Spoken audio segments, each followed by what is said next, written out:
So this shiur is dedicated to Refuah Shlema of Anna Bat Zoya. Anna Bat Zoya.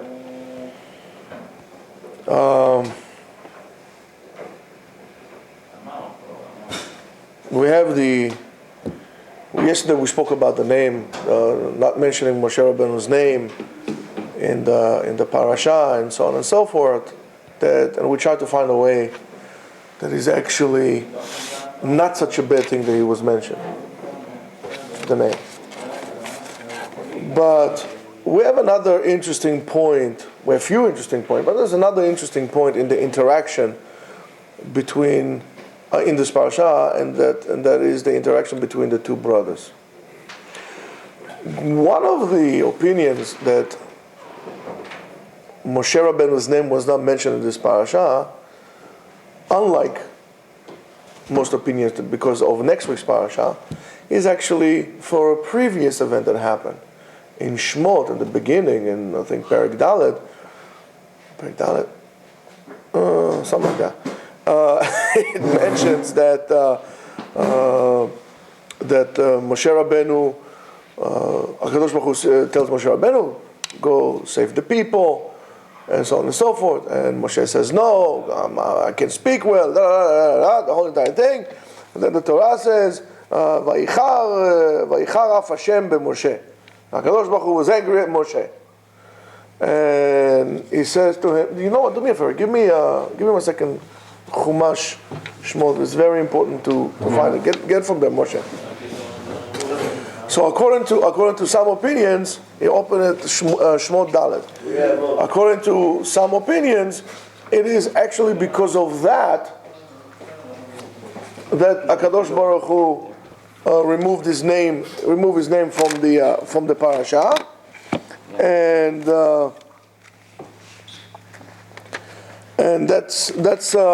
that's why he's taking it out. Now, in the pasuk, it says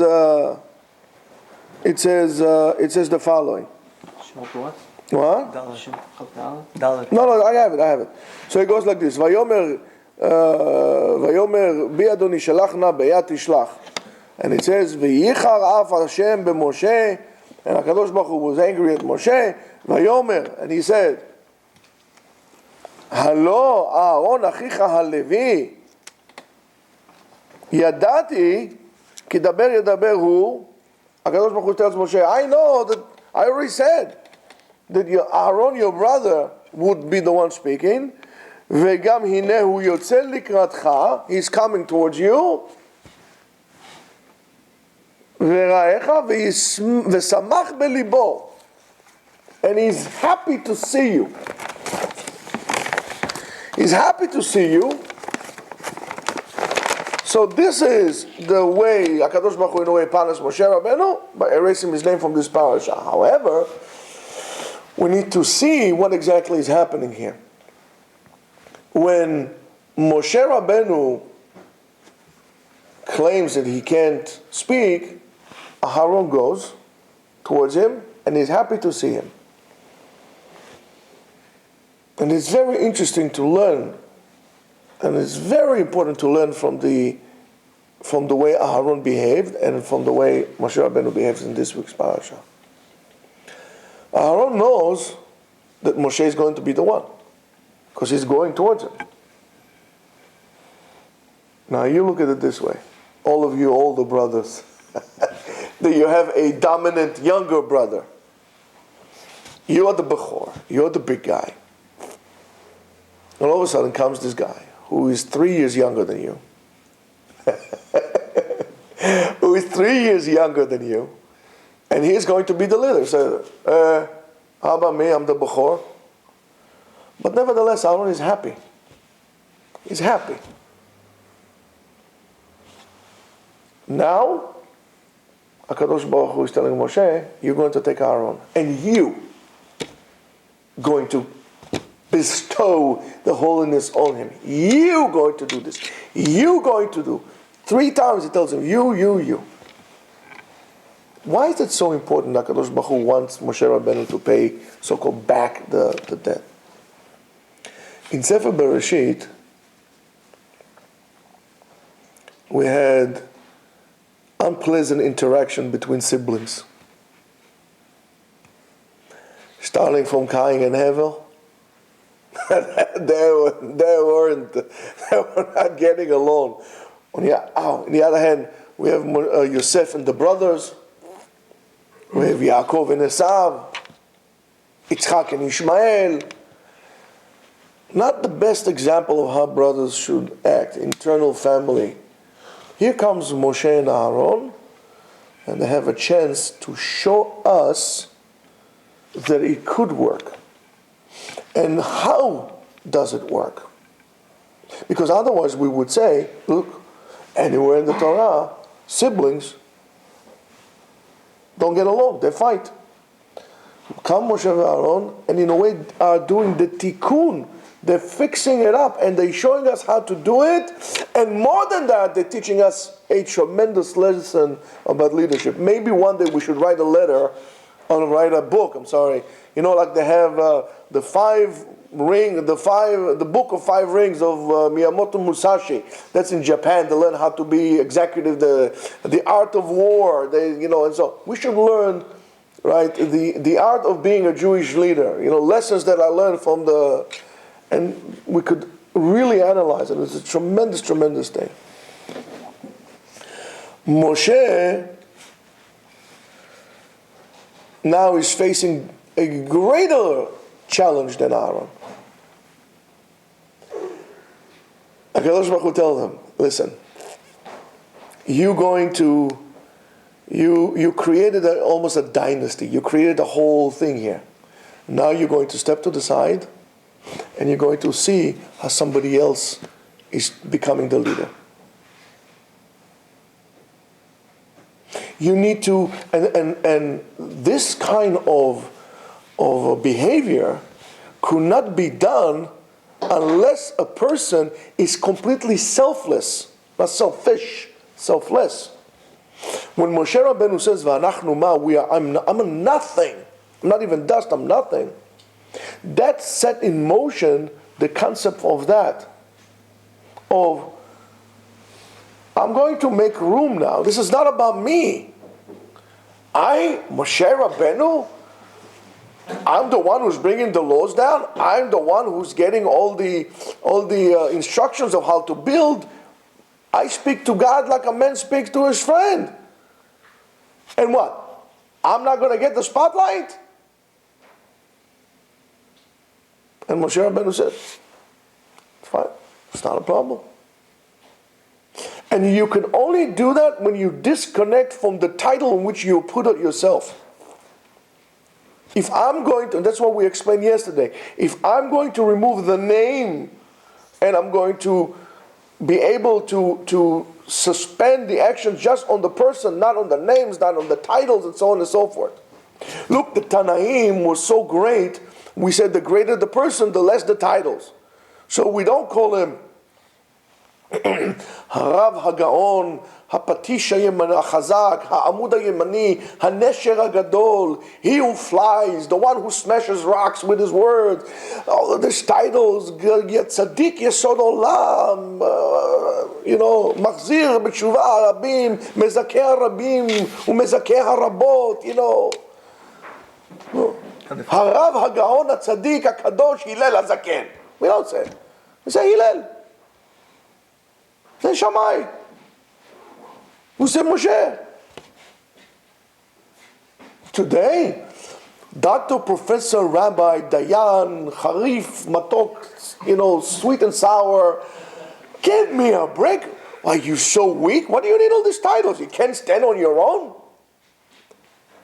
In other words, you don't have any actions that you could stay on. So therefore you need all these titles to come in, the fanfares and trumpets announcing your arrival.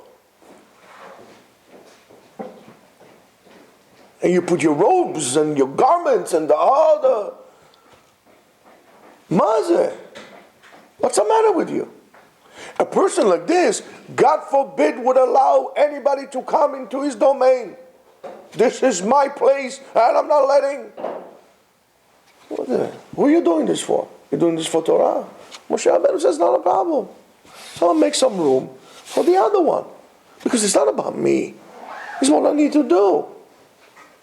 The issue of, people refer to the issue of,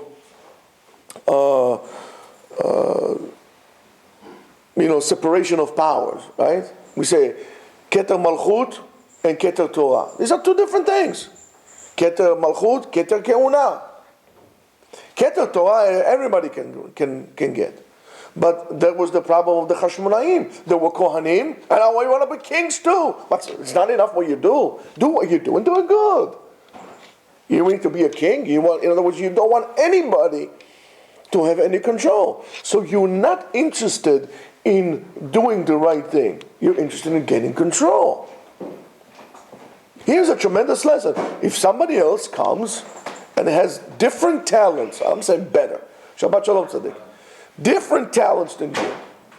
You are a good person that deals with, arguments. Like you know how to do things in order. You organize things, everything in order. The other person is a good salesman. So it's fine. So he'll take care of sales, he'll take care of organization. This person is good with collecting money. This person is good with talking to people. This one is good with old people. This one is good with young people. But you are so insecure that you will not allow anybody work with you in harmony. Because you're not interested in harmony. You're interested in yourself. You're not interested in what really needs to be done. You're interested in your legacy. In your creating a dynasty for yourself. The name and these are the thing. And sometimes we get trapped by the titles and the names that we call ourselves, and it's a trap. If I am an Israeli, I have to act in a certain way. If I'm an American, I have to act in a certain way. If I am Bukhari, well, this is expected for me. If I am Ashkenazi, this is expected for me. In other words, you confine yourself with how you define yourself, which most of the time is not even real. What's real about you? Your desires, your urges, most of the time is a result of what was put into you. You never reach the point that you're willing to let go and define yourself by yourself. Since it's that, there's no room for you to withdraw into, because you're all confined. Comes Moshe Rabbeinu, teaches us no. And how do you do it? And you see it later on so beautifully when HaKadosh Baruch Hu tells him, pass on the torch to Yehoshua, put your hand, singular, on his head, in front of everybody. What does Moshe Rabbeinu put? 2 hands. Because Moshe Rabbeinu is selfless. So we have to have a parasha. In this parasha, when Aharon is getting the crown of Kehuna, by Moshe Rabbeinu, only a person that has no name, that doesn't have a sense of self, but rather just to give to others, only a person like this, in this situation, can transfer power with a full heart, without being selfish and thinking, how about me? Why me, not him? Oh, no, actually, no, that doesn't work like this. Why him, not me? That's a tremendous, tremendous lesson for us to learn. It is unbelievable. You want a place to flourish? Good. See your abilities, what you're good at, and see what you're not good at. Bring somebody in that is good at. Tell, listen, this is all about harmony, and get to work. It's about what you want. This, after all, that's what you preach, and that's exactly what it is. So this is an unbelievable lesson to learn. And this is the secret of the Kabbalistic concept of tzimtzum. You withdraw from yourself. HaKadosh Baruch Hu, when he created the world, according to some aspects of Kabbalah, had put in place a mechanism. It's called tzimtzum. He allowed some space within himself for the world, for the universe to be created. Then the world can function. When you're going to interact with other people, when you're going to interact with people who are going to be looking up at you, for example, your children, you need to make sure to allow a space in you to let your children grow. You can't overwhelm them. They need to grow. They need to experiment. They need to develop. If you're going to control everything they do, you're not going to allow them to get the dishes dirty, even though you ask them to clean. They got it dirty. They didn't clean it right. If you're going to not let them do this and not let them do that, and I'll do it, don't worry, and I'll do it, and I'll do the dishes, and I'll do this, what you're doing, you're confining them and you're arresting their development, and they would not be harmonious. They'll go out and they will be overwhelmed and run over by life once you are removed from the picture. In order to create a continuity, you need to create a room within yourself. And that goes like this as well. If you're going to be a boss, you need to have room for your workers to grow and develop also. You can't be a tyrant. That's why Judaism is not about tyranny. It's about letting people. The problem is, do we learn from it and do we apply it to our lives? We always look at the negative. That Moshe Rabbeinu was punished. His name was not mentioned. But we try to look at the same situation from the half that is full in the cup. In the positive. What do you learn from that? And this is what we're trying to do. This is a very, not only deep Kabbalistic concept, but even more than that, is a tremendous lesson for life.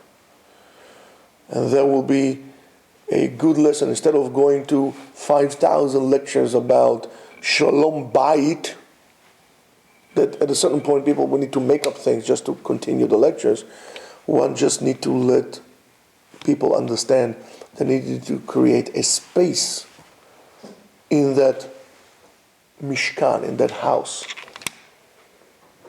for the other to grow as well. Keter Malchut, Keter Keuna. Separation of power for the benefit of the all. Otherwise, it's a dictatorship. Even if Kadosh Baruch Hu, Melech Malkei HaMelachim, is not a tyrant. He allowed us to grow. He made us partners in creation. That is a lesson for us to learn, to let others grow, develop, fulfill themselves, and try to reach their own potential. How we do that? By being selfless. Shabbat Shalom. Shabbat Shalom.